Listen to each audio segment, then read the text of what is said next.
మొత్తం మీద AI technology భారీగా అభివృద్ధి చెందింది అని చెప్పడం కంటే ఏఐ టెక్నాలజీ మనుషుల్ని మించిపోతుంది, మనుషులు చేసేటువంటి పనులు చేస్తుంది కాదు. ఇప్పుడు మంత్రి పదవులు కూడా అదే చేపడుతుంది. అల్బేనియా దేశంలో ఏఐ టెక్నాలజీతో ఒక ఏఐని ఒక మంత్రిత్వ శాఖకు మంత్రిగా నియమించేసింది అల్బేనియా దేశం. అంటే ఎక్కడికి వెళ్ళిందో చూసుకోరిగా. ఏమైనా నిర్ణయాలు తీసుకోవాలనుకుంటే మనుషులు తీసుకోరు నిర్ణయాలు, ఏఐ తీసుకుంటుంది.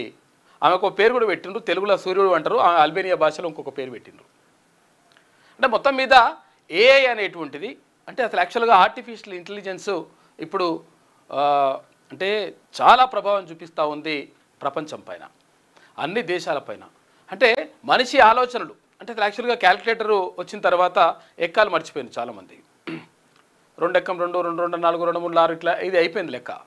అయిపోయి క్యాలిక్యులేటర్ ఏమన్నట్టు క్యాలిక్యులేటర్ తీసుకోవాలి, కొట్టేసేయాలి, అక్కడికి వెళ్ళిపోయింది.